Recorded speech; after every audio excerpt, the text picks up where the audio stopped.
Hi, my name is Jeff Smith. It's my wife Mary. We run Smith Maple Crest Farm in Shrewsbury, Vermont. We were Maple Crest Farm for 6 generations, but as time went on, in 2008, suddenly 3 Maple Crest Farms showed up across the state of Vermont. So one is Maple Crest Farm, all one word, in Woodstock, and the other one is Maple Crest Farm in Underhill, Vermont. So we became Smith Maple Crest Farm. So the farm was started in the 1790s, but the official date is really 1804. And what that is in the fireplace of the main house, if you take the mantle off and spin it over, it says completed in 1804. That's cool. Stephen Gleason purchased an acre of land in the 1790s, and he was the one that built what is now my mom's B&B. So we started out by logging off all the property to clear it to build for the building material, to go to the sawmills, which cleared the land. So this would be a view from the farm. Then, after the land was all cleared, this right here, over here, is all tapped now, believe it or not. It's all grown in. I mean, when I was a kid, I remember that being that open. And now those are all maple trees that are being currently tapped. So this picture here is actually the mountain pasture, what was when I was milking cows until 1987. The day pasture was up here, which is now all production trees, believe it or not. Doesn't take long. Sold the cows in 87. Within 27 years, I was tapping the trees up there. That's great. This is the house I grew up in. This is the one that Stephen Gleason built that was completed in 1804. In 1969 and 70, we moved in, and my mother started renting rooms, and over the next 10 years, she built 2 efficiency apartments, and we can sleep comfortably 25 people in the house. Recent guest? Yes. Yes. Bed and breakfast with apartments. The man on the left there is Frank Russell, my great-grandfather. The woman that's sitting over on the right is my grandmother. So he was a cheesemaker that lived in that house. So obviously it went from Gleason to Russell. Frank came a-calling and he got the farm. He was a cheesemaker. Was his claim to fame. So all the milk that was from the farm that was there and all the neighboring farms was brought to the cheese factory. And more pictures of what these buildings now are, all the current farm buildings that I'm still using. Of course, a picture of how they made the hay at the time. Doing it the hard way compared to the way we do it now. Getting the hay in windrows to come through with the hay stacker. My grandfather's the one on the top. This was a picture of our dairy barn. Here's the cheese factory that I spoke of. So the cheese factory was where all the, as you can see, everybody's pulling up with their milk cans to unload.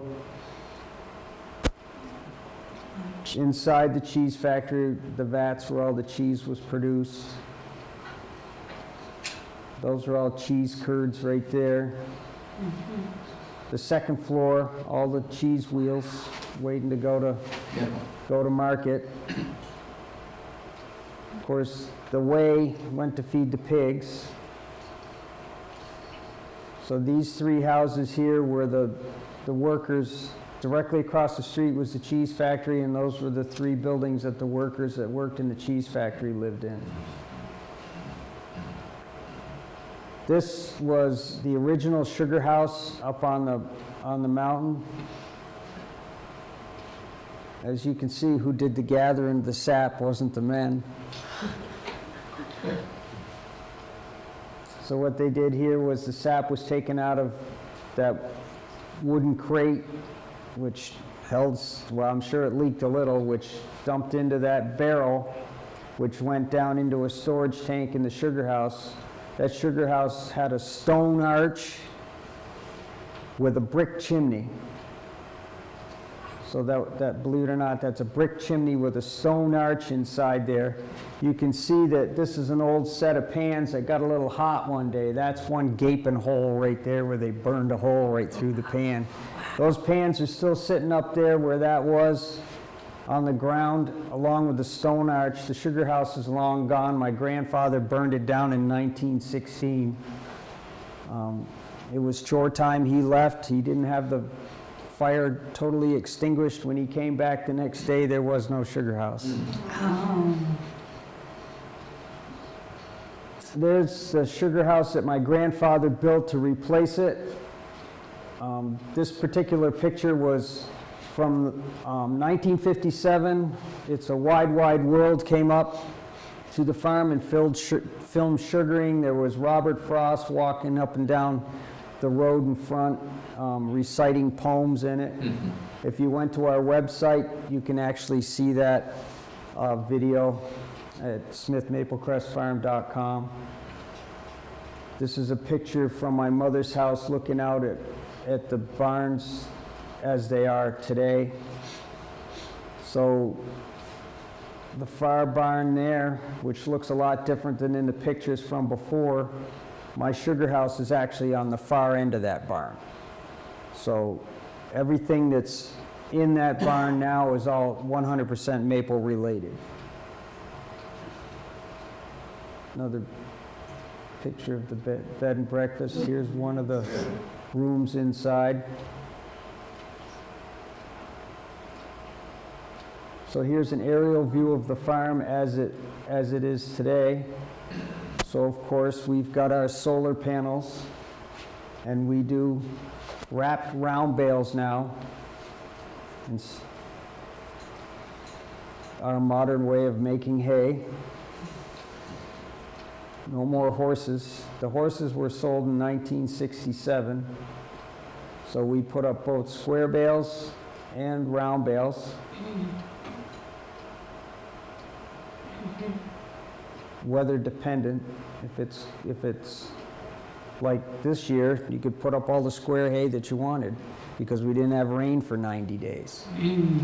Past years, when it rains every day, I try to get it mowed in the morning and baled by 3 in the afternoon, and as you can see, the lights are on. We're wrapping bales till well after dark every night. We put up 800 bales a year to feed our cows. There's How many bales do you use a day? 2. But we feed 365 days a year. You take this year with the drought, Yeah. we were feeding, I was getting a little nervous because the amount of hay we were feeding. I mean, 80 head eat a lot of How many square bales are in a a round bale, 20. Wow.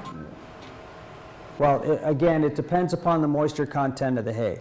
So dry bales tend to be lighter and don't compact as well as some. I try to put up the hay 60% dry matter, 40% moisture.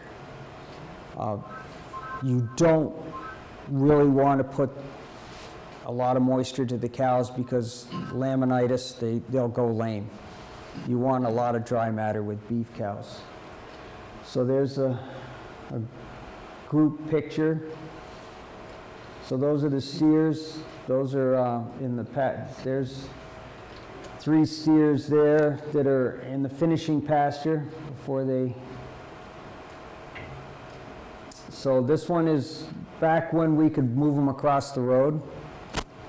We have cars coming through every 15 seconds now. Oh, no. COVID definitely changed everything where we are. It used to be, you know, you could get a break where you could possibly get them across the road. Those days are over. Those cows are trucked to pasture, put through a round pen, put back on trucks, and brought home. I can't run them across the road anymore. You don't do that daily, do you? No, Oh. twice a year. No, when I was milking, we walked them down the road and walked them back, but you couldn't do that anymore. Yeah. Yeah, everybody's very impatient that lives in town now. So the minute I get them home, we change identification tags. Here I'm re-tagging the cows. In the summer, we use insecticide tags to keep the flies away from their eyes. The minute they come home, the insecticide tags come out and they get winter identification tags. This is what it looks like, well, not now, but in December at 4 o'clock in the afternoon, you know how dark it is. So that is feeding time at 4 in the afternoon in December. There's the sugar house that my grandfather built in 1920-ish. In 1938, it blew down in the hurricane, was rebuilt again. When my grandfather retired in 1970, my parents hired a boiler because my dad wasn't interested in sugar, and my mother tried to do it for 1 year. She had on a pair of nylon pants. She opened up the doors to put the wood in, and the nylon pants became part of her skin. That ended that. So until I was old enough to get home from college and full-time put the effort into it, they hired a local retired dairy farmer down the road who did the boiling until I was able to get home from college and roll up my sleeves and do it. So I boiled in that sugar house for 10 seasons. Then the state started talking about that dirt floors need to go away. So in 1992, we built the building. In 1993, my dad says, "Oh, you'll never get it done." And I said, "Well, I will." We moved into the current sugar house that we're in today. So here's a basic overall that as you walk into my sugar house, we have our tourist guide. So here's the sap coming into the tank in the woods. Here's the filtered sap waiting to be boiled. Here's my flue pan and the finished product coming off the evaporator going in for density testing. Here's a picture of the sugar woods I'm currently tapping for the 2023 season. I'm going into my 42nd season of making maple syrup. And it looks like it was a cold day that day.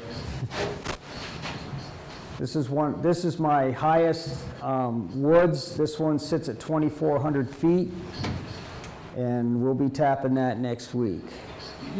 But that one runs late. Here's a picture Mary took of a late night gathering sap. As you can see, the tank's just about full as I'm waiting for it to fill. There's a picture of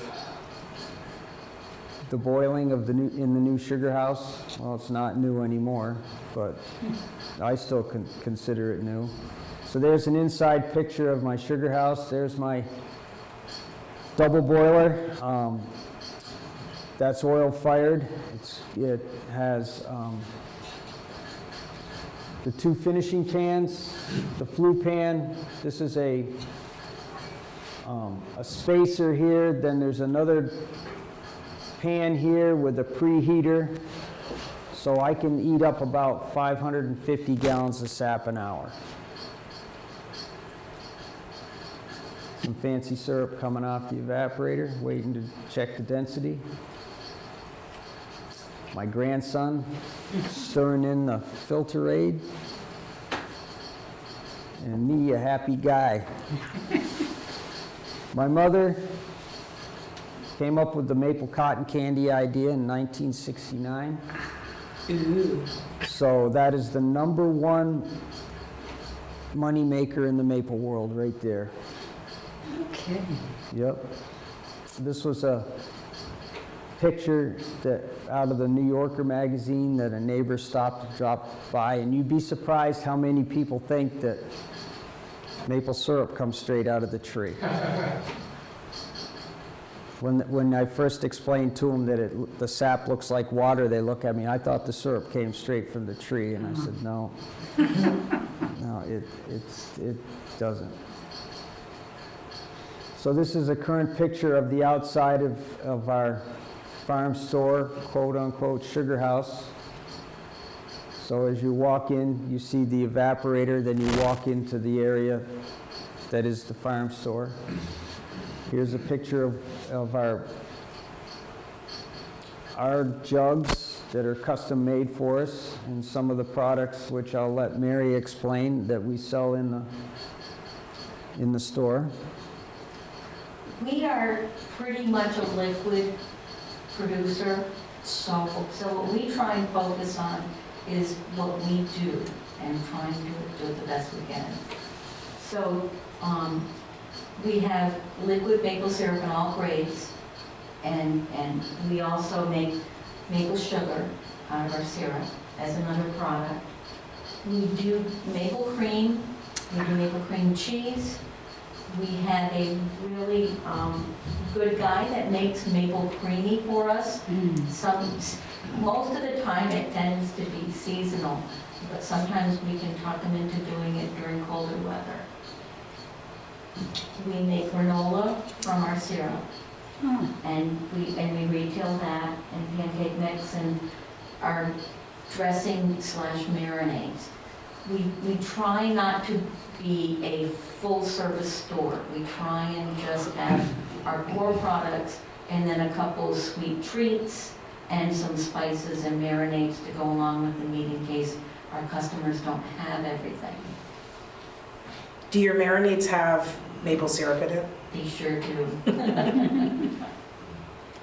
So we retail all of our meat off of our farms, off of our farm, and we carry all cuts. We have a freezer, we have freezers full of just about every cut that you can get in a grocery store. The only one that we really don't carry is cube steak. And I've yet for anybody to come in and look for it, but we carry everything from ground beef and beef sausage in 4 flavors. We do pre-made patties, we do ribs, we do short back ribeyes, we do the higher end cuts, petite tenderloin. I guess I should have eaten something before I came. We do grilling steaks and all kinds of what I refer to as chopped meat, which is like stew beef and steak tips and split and such. We have added pork. During COVID, we were very, very busy with local customers, and our local customers didn't really want to leave the area, which was understandable. So they kept coming in saying, "Do you have bacon?" And I didn't know which part of the cow that came from, so we found somebody that could get us bacon. And at this point, we have enough people that have been looking for pork that we buy pigs from a farmer friend that grows pigs, and we have them cut the way that our customers want them cut. So that would be pork. We do gift cards, so if people don't know what they want or want to treat us like a CSA or a pre-buy, they can take care of that and get a gift card when they come through. We do ship our maple products and our sauces and spices and such, but we don't ship our meat. Jeff comes to the Ludlow Farmers Market on Friday afternoons. We always look forward to that. And we bring all of our maple products, and we bring a huge variety of beef.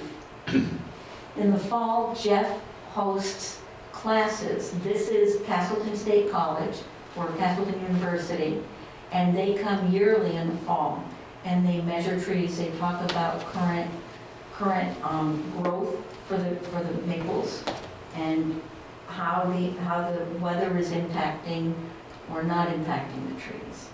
And they just have a great time visiting. This is our open house. Generally, we have an open house during Maple Weekend, and we'll be doing so again. We open up our sugar house, and we sponsor a pancake breakfast at the meeting house. And so they serve a pancake breakfast from 8 until noon. And it's a great way to try our syrup on somebody else's pancakes. Do you guys have a date set for this year? March 25th. Oh, okay. Yeah, and actually, it's a nice, it is a good old-fashioned pancake breakfast. You just sit next to somebody you don't know, and the next thing you know, you can't hear yourself think. And that- The meeting house is right across from you. Right across, Okay. yeah, yeah. We are in the heart of Shrewsbury Center. Actually, our farm is Shrewsbury Center. So that pancake breakfast, you said you open up the sugar house for people to look at the process, or is that Yes. part of the day? Yes, we have our sugar houses open. We actually don't close our sugar house. If you're driving by and you see the steam coming out the stacks, stop, and you're welcome to have a sample of what we are making that day. We do not restrict what we do from the public. Open house weekend, we spin a little we spin a little cotton candy, and we might have some snacks, and we talk about the maple process, and we really like to educate people on what they're buying from us. It's a lot of money, and we want people to be happy with what they buy. So the open Sounds house is fun. the open house is the same weekend as the pancake breakfast, or no? It is, It is, okay. On the open house weekend, Vermont does an open house, well, they sponsor advertising an open house. The weekend of the 25th and the following weekend. Okay. And we're always there anyway. We are open 6 days a week, so we are there. And boiling is weather dependent.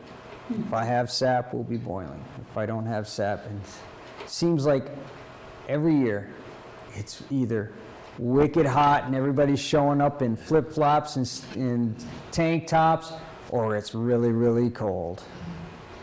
What weather generally produces more sap, the colder weather or the warmer? Well, no, you want cold nights and warm days, or cold days and warm nights, either one. As of late, our runs have been more at night than they have been during the day. But, of course, 4 o'clock, of course, the sap would start to run, which is fine, because that way I could catch up from the day before. But sometimes, generally, if you get a sap run, it'll be 72 hours. From start to finish? Yeah, if it doesn't freeze that night. But then you need a freeze in order for it to continue. If you go 10 days without a freeze, the season's going to be over. So How's your season looking this year? we're tapping the trees and we're optimistic. Need 6 weeks of winter. We're into week 2, so we need 4 more weeks of winter. All right. You need what? Right now the ground's very soft underneath the snow that we have. The ground did not freeze. So either we're going to need a lot of snow, or we're going to need some serious cold weather after the snow disappears to prolong the season. I brought some samples, if you guys would like to try Oh, them. yeah, definitely. So while she's setting up for the samples, I just wanted to give you some maple trivia. Okay. So in my grandfather's time, he'd put out 500 buckets and would make 500 gallons of syrup. But you got to remember, they didn't make that syrup until April because they had to wait for the snow to settle in order to get out to even put the buckets on the trees, which we don't. Now, we're lucky if we even see snow. We have more rain events than we do snow events. It started to change in my parents' time, where it went more Could've come up. to a half gallon of Okay, syrup to a oh, tap, okay. using buckets. Here, I'm gonna do like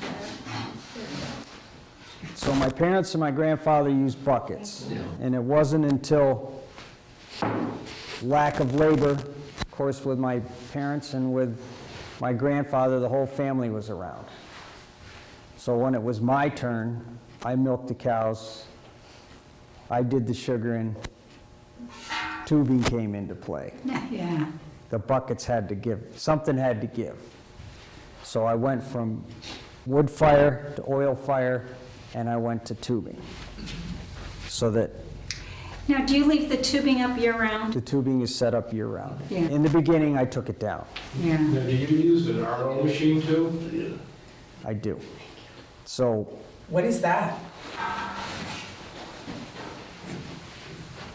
So let me finish what I wanted to start with. So in that article that's right there, behind the samples, so in that article in 1969, and I had to ask my mother, so it says that they brought in a total of 7,500 gallons of sap and made 250 gallons of syrup that year.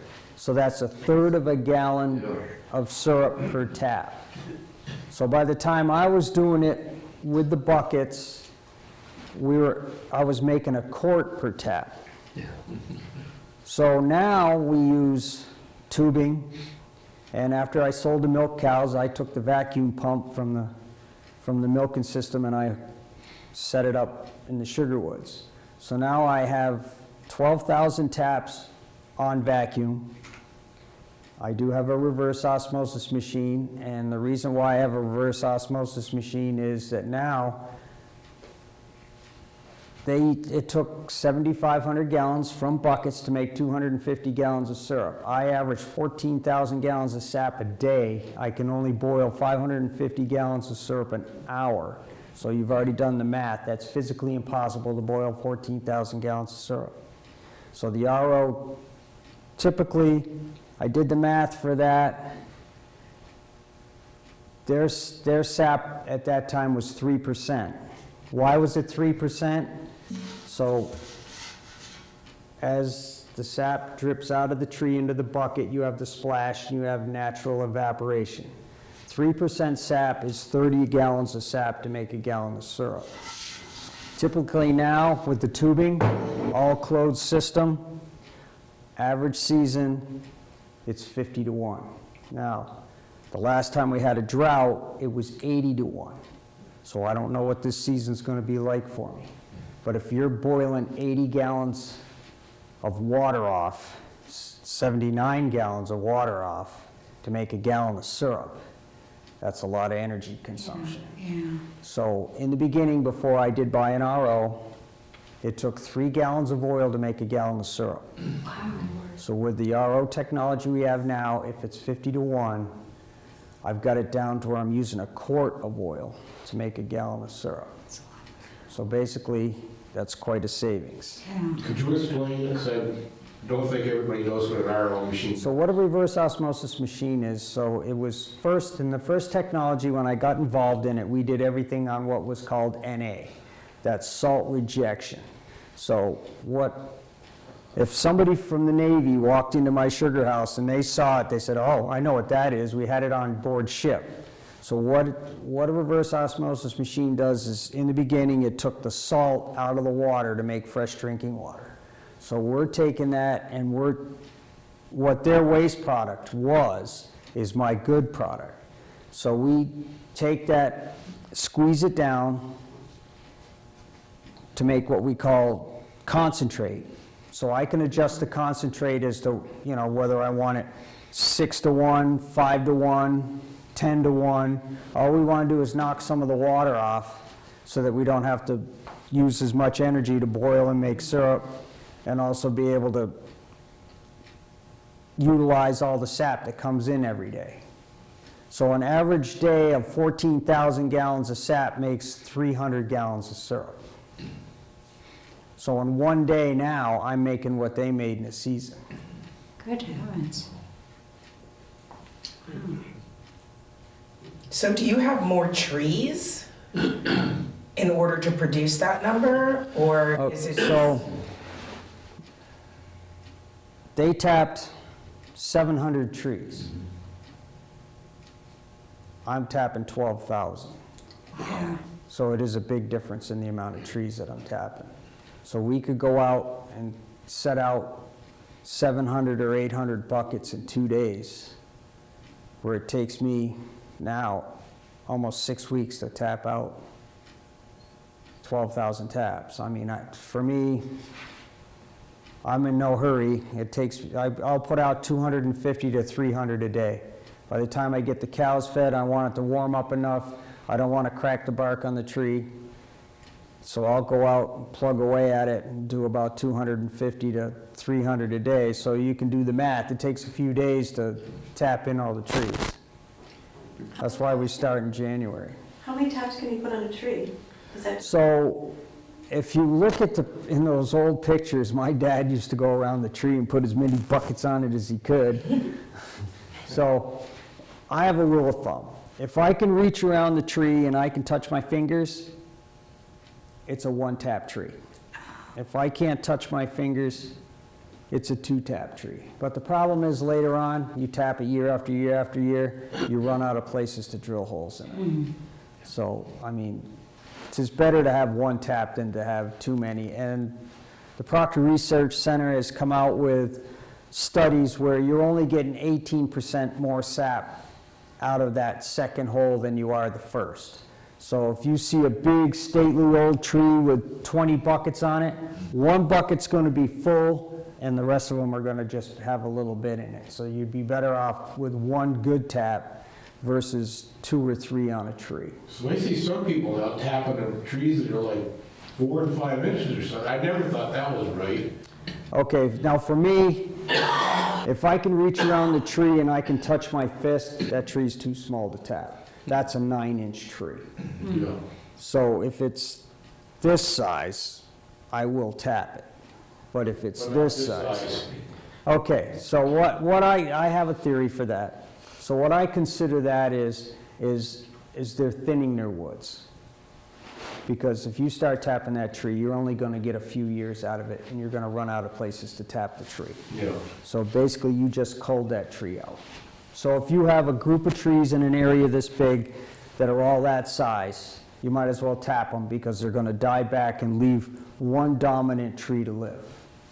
So I mean, when you're going through to thin out a sugar woods, you want to take 6 feet all the way around that tree and cut everything down in order for that tree to get all the nutrients to that one tree, or 8 feet, because eventually the dominant tree is going to grow and the rest of them are going to die back. So you said how many generations of your family have been doing So I'm number 6. your 6? And then I have my son and my grandson coming along. So they're going to be doing it as well, coming along. Well, my son helps me with tapping now. He does bring, as you saw, my grandson likes to come to the sugar house and he likes to play when I'm evaporating. When he gets older, I'm hoping he's going to want to grab a drill and learn how to tap trees. I'm going to be 65 this year. So I'm with the majority of the farmers in America right now are 50 and over. So before COVID hit, there was 22% of teenagers and 20-year-olds involved in farming. At this time, there's only 11% nationwide. So the majority of the farmers in America are 50 and older. Why did that happen? Why did COVID make the number of younger farmers go down? They couldn't afford to stay in business. Oh, that's right, they didn't have the reserves. They couldn't afford to stay in business. Plus it's your life too, right? It's not like you don't. It's you not don't a job. vacations. It's not a job. Mary and I haven't had a vacation in 3 years. I mean, you got to realize it's a lifestyle. Lifestyle. Exactly, yeah. Yeah, especially. I mean, you get up in the morning, the first thing you're doing is getting your binoculars in the summer and you're looking to see where the cows are. That's the first thing. I mean, it's daylight, where are they? You know? So And what does your typical day look like in the winter when it's like around sugaring? Because I mean, you're talking about you're weather dependent. So When you're if the boiling. sap's running, so say I got a 72-hour sap run, okay? So That's it continually coming out of the trees. that's continued without a freeze. So Okay. you got sap Cold coming. at night and warm. But Those it's, two. okay, so say 72 hours, it warmed up, but it hasn't frozen for 72 hours. So in that 72 hours, you're pacing yourself. I'm gonna boil probably 3, almost 4 times out of that. I'm gonna be collecting collecting sap, getting the cows fed, and spending most of my time in the sugar house. Processing sap, processing syrup, marking. So what we do is when we draw off, everything goes into 40 or 55-gallon drums, which has to be labeled, tasted, labeled, and put somewhere, because the room fills up fast when you're busy. So one thing I've found over time is you might taste that syrup the day that you put it in the drum, set it aside over here and go back and taste it a few days later, because it's going to taste different. Why is that? It just, syrup that's warm coming off the evaporator is going to taste different than syrup that's cold. And the flavor will fool you. So as you've tasted the 4 different grades, I don't know how far she's gotten into it yet. Yeah, Mary, if you could- Sure, you were just doing a couple thoughts. Why don't I jump in and I can probably answer some of these things? So now down to the grading end of it. So this is where I disagree with the state of Vermont. The state of Vermont does everything 100% on color, okay? Color is not the flavor of the syrup. Okay. You could have fancy grade syrup, fancy color, or golden delicate, that can have an extra bold flavor. What determines the different So- profiles? The way the state does it is all by color, 100%. No, but I mean, what do you think determines the different taste? Oh, I can tell it by this, I can walk in a sugar house and tell you what the grade is just by the smell of the steam. That's good. So, I mean, the state has talked about right now that a lot of fancy syrup is out there that has a very strong flavor. I mean, Golden Delicate is a very light, very fancy, that's why they call it fancy, very light flavor. Is that this Okay. one? That is that one. Okay. And then you have your Amber Rich, which is a majority of the crop that's made is the Amber Rich, This one, which is a little bit darker in color and a little bit more maple flavor. I do not make any commercial grade syrup. We're right on the road. I want to sell a table grade syrup. So people off the beaten path generally make the commercial grade syrup because they don't have the public walking into their sugar house, because it smells like boiling potatoes when you're making Oh, no. commercial grade Oh, syrup. no. It does not smell like maple syrup at all. And how do you make the sugar? The sugar is, you take your syrup and you boil it down to about 260 degrees. So when I'm making the maple cream, I boil it down to 234 degrees. We put it in a water bath for about 6 hours to bring the temperature slowly down. And then I'll put it in a basin of hot water just before we pour it into the cream machine to make the cream. So the sugar, we take it to about 260 degrees, and then we put it in a mixer. So that it starts to mix, and then all of a sudden you'll see the steam go poof, and it turns into granulated sugar. Huh. Oh, my gosh. It's pretty amazing. And so then you just lay it out on a cookie sheet, and you could either, if it's still a little too damp, you can put it in the oven, very low heat to finish drying it out. Then you run it through a sifter, provided how granulated you want it for the screen that you run it through, to how granulated you want it. On the ride down, Mary was asking me, well, how do you make maple syrup out of granulated sugar? Well, you add water, and then what you do is you slowly heat it up. You could put it in the microwave, and then put it in the refrigerator, let it sit for a while, and you have maple syrup. How long does the process take when you're making sugar? To make sugar, okay, so when I'm making maple cream, so I'll boil down 2.5 gallons, it takes an hour and a half. Okay, what is maple cream again? Maple cream is this beautiful stuff right here.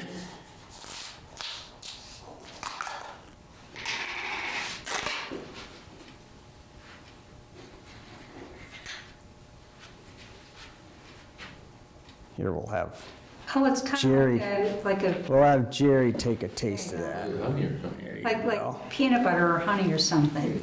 I like it on saltine crackers. Oh, sure, Sweet and salty. yeah. Now, you guys won't like it, I'll just take the rest of it. Thanks, Jerry, that's so nice of you. So maple cream is a maple spread. It's, in Canada, they call it maple butter. So Boy, is that good. basically, you could put it on toast, you could put it on bagels. You could take a scoop of it and mix it, I like it, mixing it into oatmeal. When you're boiling with wood versus oil, during the day, it does not boil as well as it does at night. At night, something about boiling on wood, it boils twice as fast. Something about the atmospheric pressure is totally different. But now that I boil on oil, my boiling time generally is 11 to 2, 11 in the morning to 2 in the afternoon. Get started, by the time I get the cows done, get everything set to go, I'm starting to burner about 11 o'clock. In 3 hours, I've made 300 gallons of syrup. But in that sugar house, I would boil for 8 hours to make 40 gallons. Oh, my. Every year, like right now, so I take a brand new spout, just like this one, which I'll go around, pull this off from when we cut the spout out from the year before. I press it into the tube, I drill a hole in the tree, I tap it in.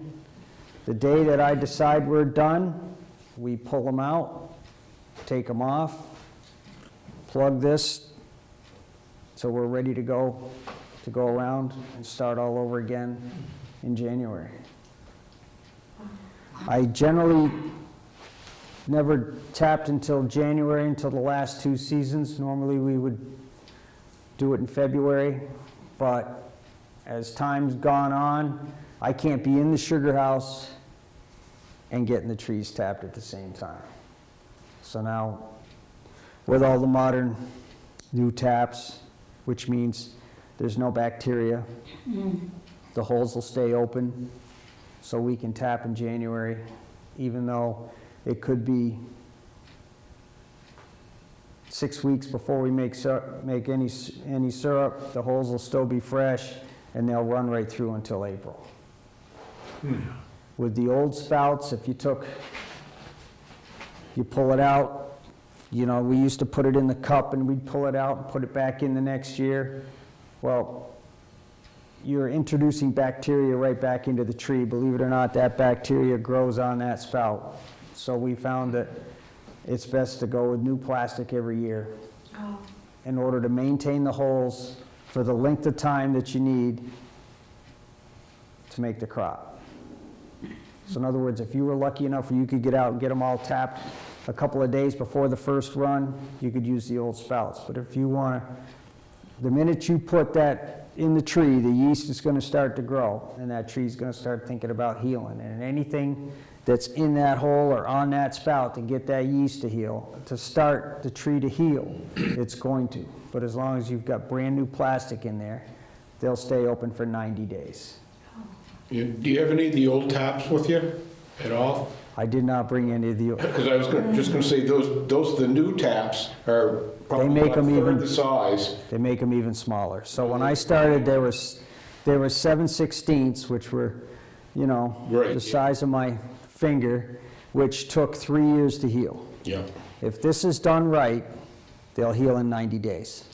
No. I'll go back through and the tree will be closed right up in 90 days. So the sap itself, is that, it's... It looks so- like water. Sorry. I think that's my kids. Oh my God. Sorry. That's okay.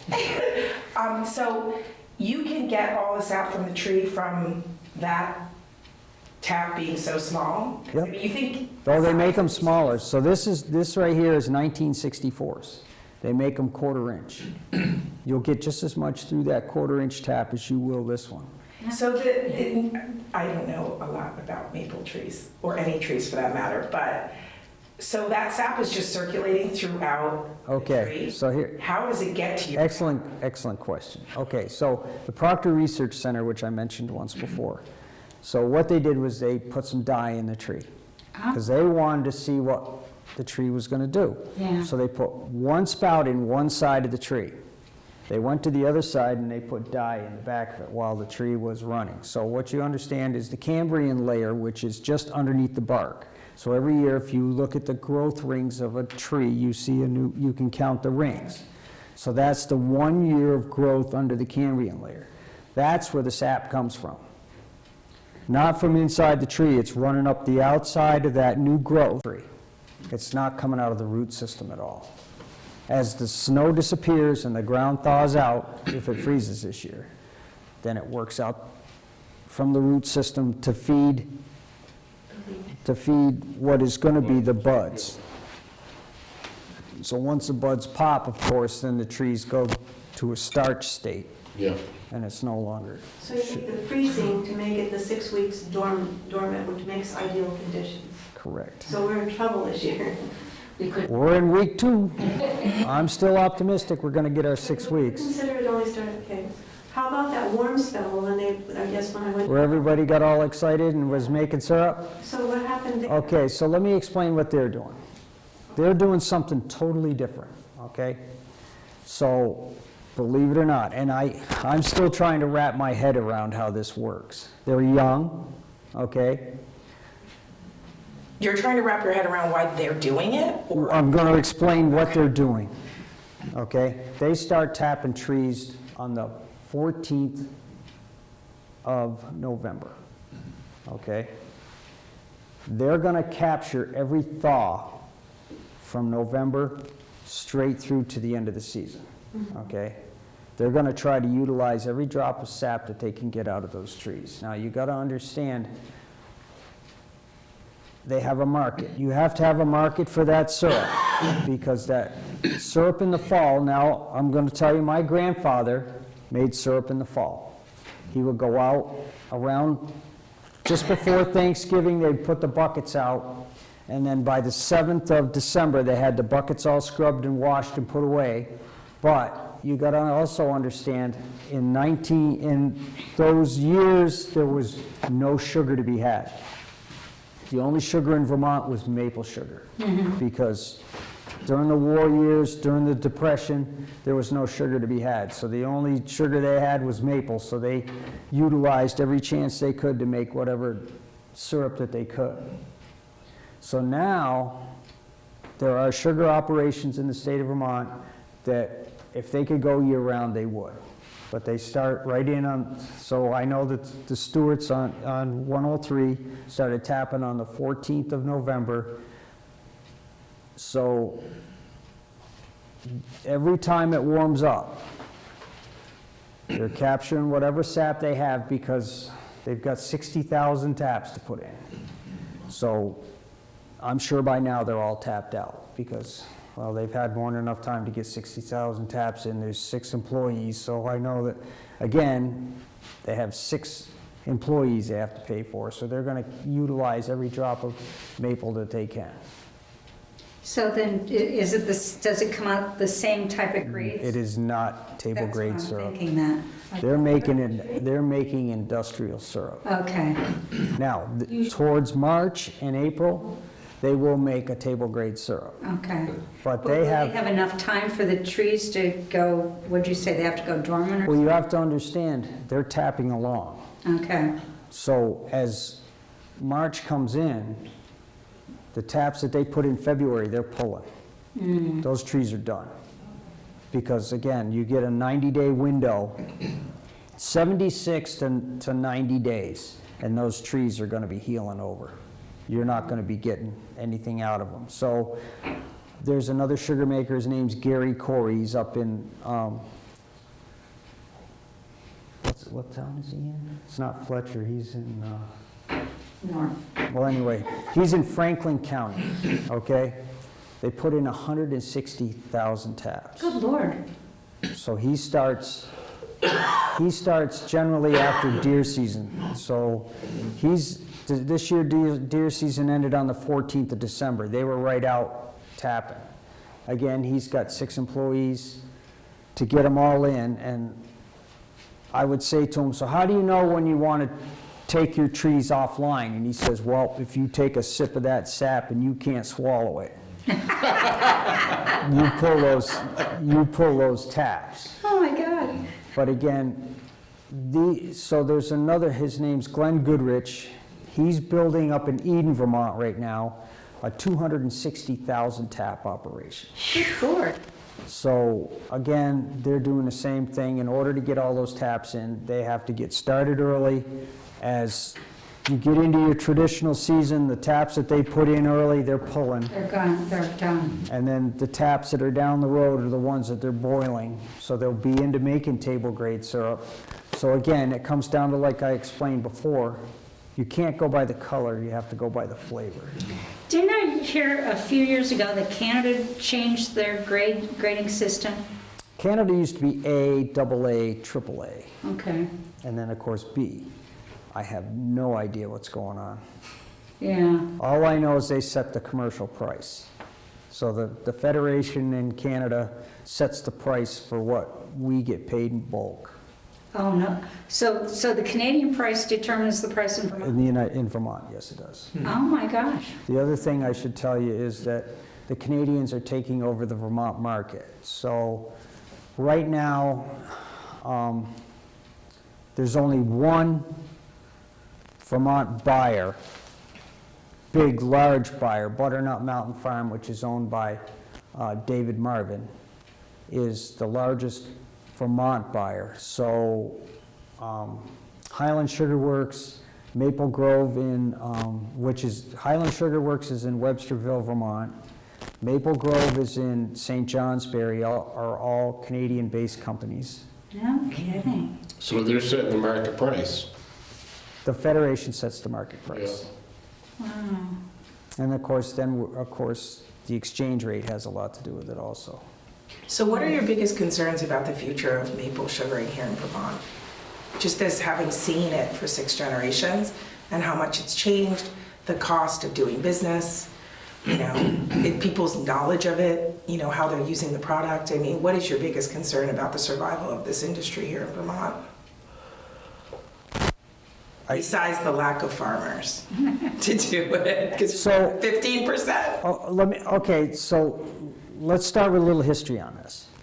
So in 1914, 1.2 million gallons of syrup was produced in Vermont. Okay, so you got to understand, in 1914, that's a lot of buckets, that's a lot of horses, that's a lot of evaporators. Okay, by the time World War II ended, sugaring was disappearing in Vermont. When I started boiling 42 years ago, there was 256 sugar houses in Vermont. And maybe 200,000 gallons of syrup was made. Okay? 2 years ago, Vermont hit the 1.4 million gallon. Wow. Again, it took that long.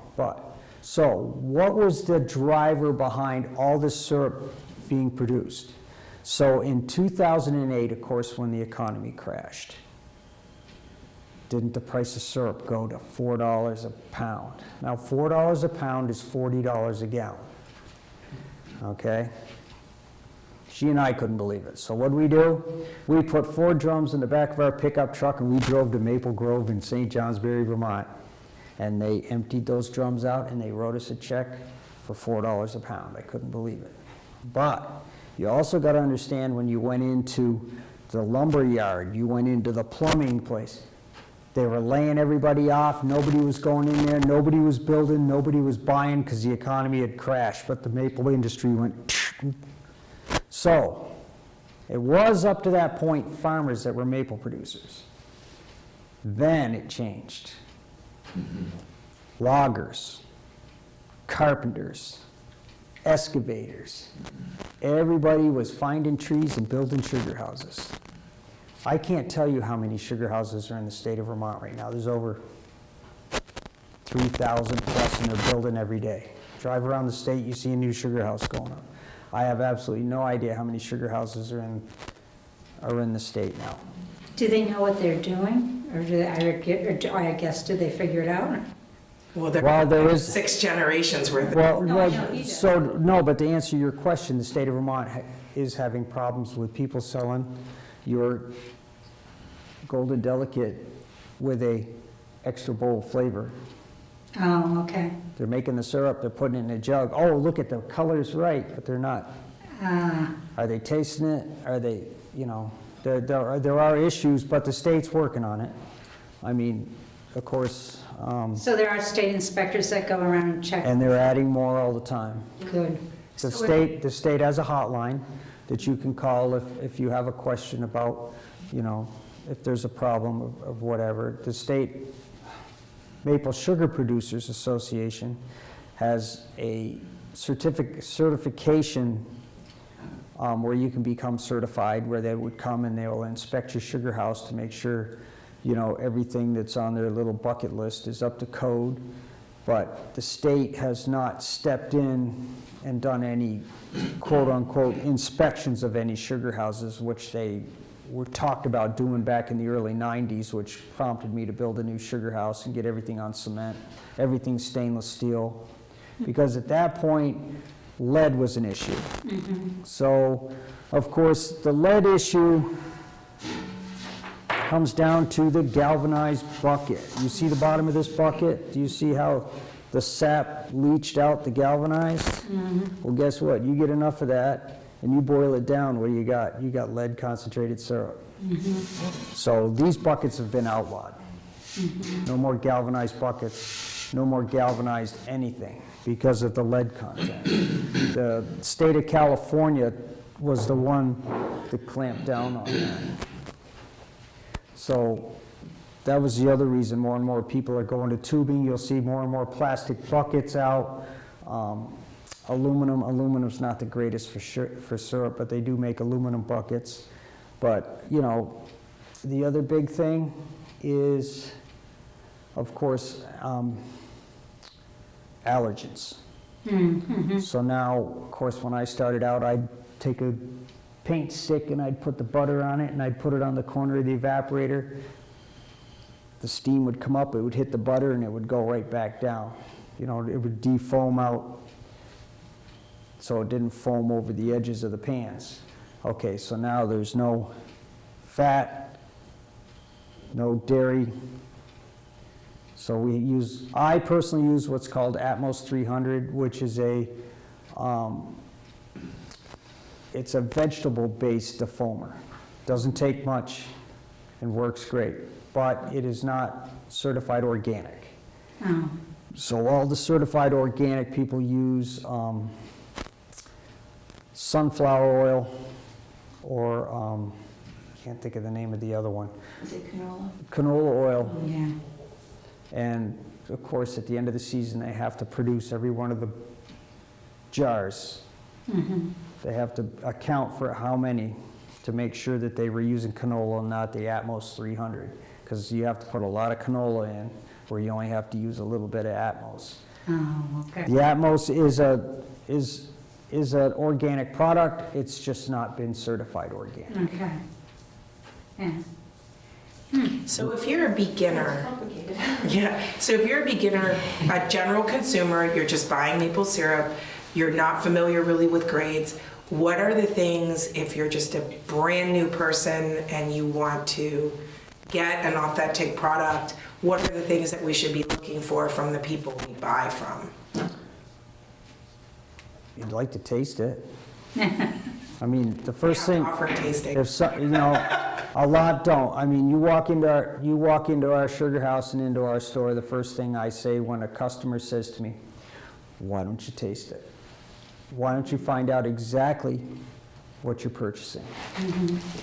So if you go into the grocery store, 9 times out of 10, what you're seeing is it's going to be a blended product. What's a blended product? That's where 20 drums are lined up, pumped out into a vat where it's heated up and it's canned or jugged into the jugs or into the glass, okay?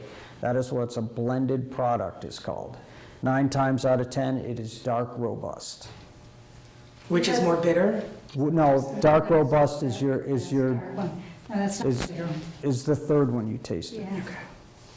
The one thing that Maple syrup reflects is what type of soil the trees grow in. There is, just like wine, you have a terroir of flavor. Every farm has its own flavor. Sure. If somebody grows up in Addison County, they're on clay, right? They're on clay and, of course, lake bottom, because at one time it was under the lake. That has a specific, Limestone. very different flavor. So people who grew up in Addison are used to that flavor. They could come to my sugar house and they won't like our syrup. Doesn't Right. mean it's bad. It just means that it's a different flavor than they're used to. So one thing is that quite a few of the sugar houses that win first prize at the fairs, the tastings, are on granite. So that seems to be a smoother syrup. Is that true? I don't know. It just might be what the judge is like, yeah. Yeah, it just might be that. But if you want to see something funny, get a bunch of sugar makers from around the state and have them all try all different soils and see their reactions, because it is truly wonderful. But I like the comparison to wine and grapes. That makes Yeah. sense. That makes a lot of sense. For example, I really don't like any Sauvignon Blanc made in the United States. I love them in Australia. Yep. The So, whole, but you still have to, if you're having weather issues and it's not producing because of, not the perfect the temperature. worst weather issue in the middle of or in the beginning of the season is no freezes. So like last year we got started, and believe it or not, I started making extra bold, and I'm thinking, oh man, if it doesn't freeze, because we went 10 days without a freeze. I said, if it doesn't freeze, we're done. It froze, and we got 2 more weeks of the season. And we went right back to making light syrup also. But in 2012, the season got started on the 18th of March, right in the middle of the season. It went to 80 degrees. The daffodils were growing. The season was over for us. We made a half a crop. So the biggest weather dependent is you have to have the freeze thaws. You go past 10 days, you go 15 days with no freeze, the chances are the trees are gonna go the other way. Even when if it does freeze, you're gonna be into a commercial grade product. The table grade syrup is over. Our farm store is open Wednesday through Monday, and we are open in the wintertime 10 until 5. And in the summer times, we close down early, like at 3 o'clock on Friday, so that we can go to the Ludlow Farmers Market, and then we're there until 7. And anybody can come in if you guys are, Anybody can come at any time. If we're boiling, if they see steam, everybody stops, and you're very welcome to try what we're making for the day. And, yeah, we like to see people come in and see what we do. And that one picture of Jeff smiling at the evaporator, I mean, it's a good day when that happens. It's a good day, because he loves to boil. Yeah, you work pretty hard for a few minutes of glory, Which syrup do you sell the most of? Amber Rich, and the dark robust. Really? Yep. Of course, people's tastes have changed. The Golden Delicate, we sell a lot of it at Christmas time. But basically, it's because people are sending it as gifts. We don't really, we might jug up 160 gallons in various sizes of the Golden Delicate a season, where we'll, 20, where we'll jug up 800 gallons of the dark and 800 gallons of the Amber Rich. And the extra bold will generally jug up about 160 gallons of that a season. Then the rest of it goes to wholesale. I try to keep 60 40-gallon drums in stock at all times. And as I taste test it, anything that I don't think that is what I consider table grade syrup to sell my customers, we ship wholesale, which goes into making confectionery sugar or blended and sold at Costco's or BJ's Wholesale, or wherever the market is for whoever's purchasing my bulk syrup at the time. My rule of thumb is that I use the grade of syrup for what I want to taste. Do I want to taste just sweet? I would use the Golden Delicate to sweeten plain yogurt, to put on fruit or grapefruit, or over vanilla ice cream. So the Amber Ridge is a nice syrup. I do my granola with that because I like to make a granola base that if I want to add fruit or anything like that, I'd want to taste the fruit more than I wanted to taste the sugar. And so that just gives it a nice golden color and such. And it's nice in pancakes. The dark syrups, both grades are great to do barbecue sauces, dressings. They're all good on pancakes, they're all good on waffles, they're all good utility. I think that the thing about maple syrup is that we're all afraid to use it instead of sugar. You would use 3/4 of a cup to a cup of dry sugar if you wanted to do that. It is a wonderful flavor to add to things. I do dressings, and you don't really tell that there's maple in there. What it does is when I add the maple syrup, it cuts the vinegar, so you don't have a pronounced bitter taste. The other thing is that maple syrup can be used in any situation that you would use honey. The big difference is that maple syrup needs to be refrigerated after. Maple syrup is cool because you can do the different forms. Honey you can't. Honey you have a liquid or you have the honeycomb. Maple syrup you have the liquid, you have the sugar, you have the cream, or you can have what they call a sugar brick. If you continue to do the heating, it comes out like a really solid brick of sugar. And what you would do with that is, if you don't use a lot of sugar, or you want to do a souffle, if you will, you would grind the sugar off the brick.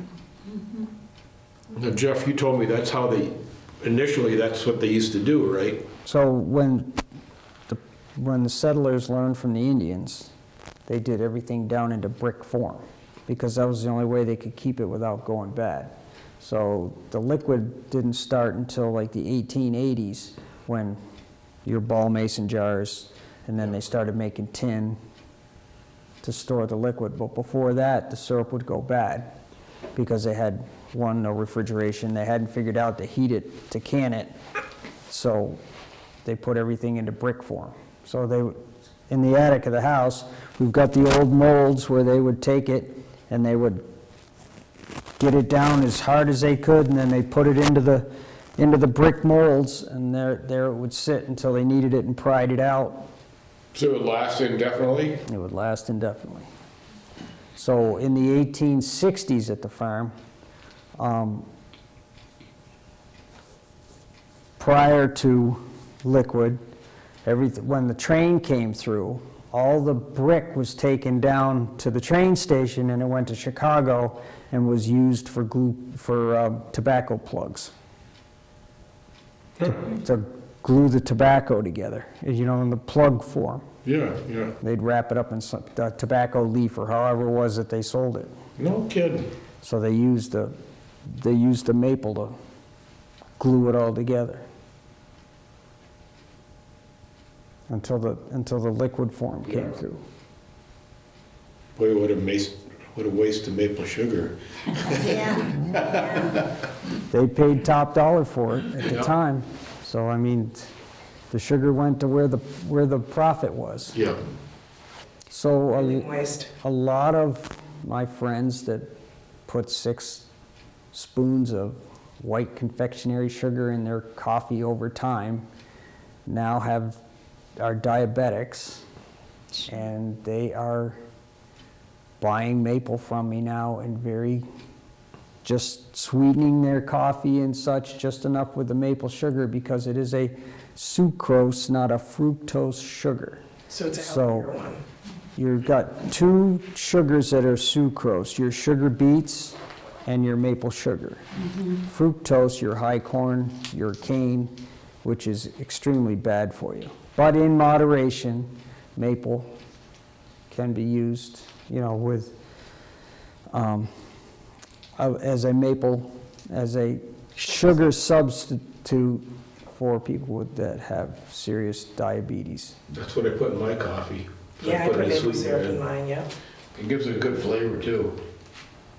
We had a customer, and he was so funny, I swear that I just envisioned from the voice. He was from New York City, and he would call, and this is how he ordered his stuff. He ordered maple syrup, and he ordered the small maple leaf candies. And he would call, my answering machine would pick it up, and he'd say, "Mary, send me the usual." Bang!